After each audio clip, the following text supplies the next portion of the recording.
ಮನೆ ಪಕ್ಕದ ಹುಡುಗರು ಗೊಬ್ಬರದ ಕೋಲು ಇಟ್ಟು ಆಡುವ ಬದಲು ಈ ವಿಕೆಟ್ ಯೂಸ್ ಮಾಡಲಿ ಅಂತ ಥಿಂಕ್ ಮಾಡಿ ಅವರಿಗೆ ಕೊಡುವ ಅಂತ ನಿರ್ಧಾರ ಮಾಡಿ ಸಂಜೆ ಹೊತ್ತು ಗ್ರೌಂಡ್ಗೆ ಹೊರಟೇ ಬಿಟ್ಟೆ. ಬೈಕ್ ಮೇಲೆ ವಿಕೆಟ್ ಇಟ್ಟಿದ್ದೇನೆ, ತೆಗೊಳ್ಳಿ ಹೇಳಿದ್ದೇ ತಡ. ಮಕ್ಕಳ ಖುಷಿಗೆ ಪಾರನೇ ಇರಲಿಲ್ಲ. ಅದೆಷ್ಟು ಪ್ರೀತಿ ಇತ್ತು ಅಂದರೆ ಅಲ್ಲಿ ಇರುವ ಕ್ರಿಕೆಟ್ನ ಪ್ರತಿಯೊಂದು ಥಿಂಗ್ಸ್ಗೂ ಕೈ ಮುಗಿತಾ ಇದ್ಲು. ಎಲ್ರಿಗೂ ನಮಸ್ಕಾರ, ನಾನು ವಿಷ್ಣು ಪಾಂಬೂರು. ನನ್ನ ಹಳೆಯ ಗಲ್ಲಿ ಕ್ರಿಕೆಟ್ನ ವಿಡಿಯೋವೊಂದನ್ನು ನೋಡಿದ ನನ್ನ ಸ್ನೇಹಿತರೊಬ್ಬರು, ಮುಂಚೆ ನೀವು ಭಾರಿ ಆಡ್ತಾ ಇದ್ದೀರಲ್ಲ ಅಂತ ಮೆಸೇಜ್ ಮಾಡಿದರು. ಅಷ್ಟೊಂದು ಅಲ್ಲದಿದ್ದರೂ ಕೆಲ ಟೂರ್ನಮೆಂಟ್ನಲ್ಲಿ man of the match, man of the series ಪಡೆಯುವಷ್ಟರ ಮಟ್ಟಿಗೆ ಆಡ್ತಾ ಇದ್ದೆ. ಈ ವಿಷಯ ಹೇಳೋಕ್ಕೆ ಕಾರಣವೇನೆಂದರೆ, ನಮ್ಮ ಮನೆ ಕ್ಲೀನಿಂಗ್ ಮಾಡಬೇಕಾದ್ರೆ ನನ್ನ ಹಳೆಯ ಕ್ರಿಕೆಟ್ ಕಿಟ್ ಒಂದು ಮೂಲೆಯಲ್ಲಿ ನನ್ನ ಕಣ್ಣಿಗೆ ಕಾಣಬಿತ್ತು. ಕಾಲೇಜ್ನಲ್ಲಿ ಇರಬೇಕಾದ್ರೆ ಹಾರ್ಡ್ಬಾಲ್ ಮ್ಯಾಚ್ ಆಡೋಕ್ಕೆ ಹೋಗ್ತಾ ಇದ್ದೆ. ಆ ದಿನಗಳ ನೆನಪನ್ನು ಇದು ಇಂದು ಮತ್ತೆ ಮರುಕಳಿಸಿತು. ಸರಿ, ಒಂದು ವಿಡಿಯೋ ಮಾಡಿಯೇ ಬಿಡೋಣ ಅಂತ ಶುರು ಹಚ್ಚಿದೆ. ನನ್ನ ಮಗಳಂತೂ ಈ ಥಿಂಗ್ಸ್ ನೋಡಿ ತುಂಬಾ ಖುಷಿ ಪಡ್ತಾ ಇದ್ಲು.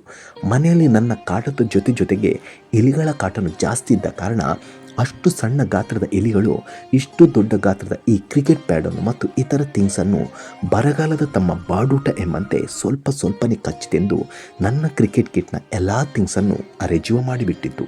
ಅದರಲ್ಲಿ ಒಂದು ಹಾರ್ಡ್ ಬಾಲ್ ಕೂಡ ಇತ್ತು. ಅದು ರೋಡ್ ಸೈಡ್ನ ಹೊಸ ಬಟ್ಟೆಯಂತೆ ಒಮ್ಮೆ ಒಗೆದಾಗ ಕಲ್ಲರ್ ಹೇಗೆ ಹೋಗುತ್ತೋ ಹಾಗೆ ಇದರ ಕಲ್ಲರ್ ಕೂಡ ಆಗಿತ್ತು.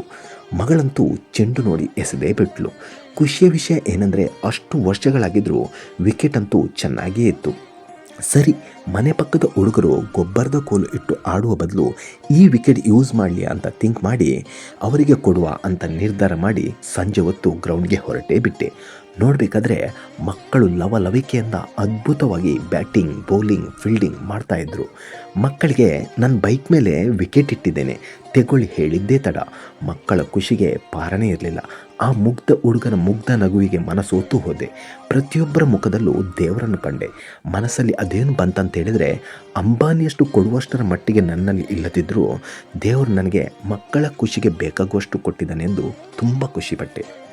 ನನ್ನ ಮಗಳಿಗೆ ಕ್ರಿಕೆಟ್ ಆಡೋಕ್ಕಂತೂ ಈ ಏಜಲ್ಲಿ ಸರಿಯಾಗಿ ಬರಲ್ಲ. ಆದರೆ ಆ ಆಟದ ಬಗ್ಗೆ ಅದೆಷ್ಟು ಪ್ರೀತಿ ಇತ್ತು ಅಂದರೆ ಅಲ್ಲಿ ಇರುವ ಕ್ರಿಕೆಟ್ನ ಪ್ರತಿಯೊಂದು ಥಿಂಗ್ಸ್ಗೂ ಕೈ ಮುಗಿತಾ ಇದ್ಲು. ಇದನ್ನು ಕಂಡು ನನ್ನ ಕಣ್ಣುಗಳಲ್ಲಿ ಗೊತ್ತಿಲ್ಲದೆ ಮೊದಲ ಮಳೆ ಹನಿಯಂತೆ ನೀರ ಹನಿಯೊಂದು ಉದುರತೊಡಗಿತು. ನಾವು ದೊಡ್ಡವರಾದ ವಿಚಾರಕ್ಕೆ ನಾವು ದೊಡ್ಡವರಿಂದಲೇ ಕಲಿಯಬೇಕೆಂದೇನೂ ಇಲ್ಲ. ನಾನು ನನ್ನ ಮಗಳನ್ನು ನೋಡಿ ಒಂದಂತೂ ಕಲಿತುಕೊಂಡೆ. ನಾವು ಎಲ್ಲಿದ್ದೇವೆ ಎನ್ನುವುದಕ್ಕಿಂತ ನಾನು ಇದ್ದಲ್ಲಿ ಎಷ್ಟು ಖುಷಿಯಾಗಿದ್ದೇನೆ ಎನ್ನುವುದೇ ಮುಖ್ಯ ಎಂದು. ನಮಗೆ ಜೀವನ ಅನ್ನೋದು ಏನು ಅಂತ ಅರ್ಥ ಆಗುವ ಹೊತ್ತಿಗೆ ನಿದ್ದೆಗಿಂತ ಚಿಂತೆನೇ ಜಾಸ್ತಿಯಾಗಿರುತ್ತೆ. ಏನಂತೀರಾ? ಕೊನೆಯದಾಗಿ ಹೇಳುವುದಾದರೆ, ಅಕ್ಷರಗಳಲ್ಲಿ ದೇವರನ್ನು ಕಂಡವರು ಕುವೆಂಪುರವರು, ಪ್ರಕೃತಿಯಲ್ಲಿ ದೇವರನ್ನು ಕಂಡವರು ಶಿವರಾಮ್ ಕಾರಂತರು, ಅಭಿಮಾನಿಗಳಲ್ಲಿ ದೇವರನ್ನು ಕಂಡವರು ರಾಜ್ಕುಮಾರ್ ಅವರು. ಹಾಗೆಯೇ ಇದ್ದಿದ್ದರಲ್ಲಿ ಖುಷಿಯನ್ನು ಕಾಣುತ್ತಿರುವ ನಾನೆಂದು ಭಾವಿಸಿ ನನ್ನ ಜೀವನದ ಓಟದ ಬದುಕಲ್ಲಿ ಅಂಬೆಗಾಲಿಡುತ್ತಾ ಮುಂದೆ ಸಾಗುತ್ತಿರುವೆ.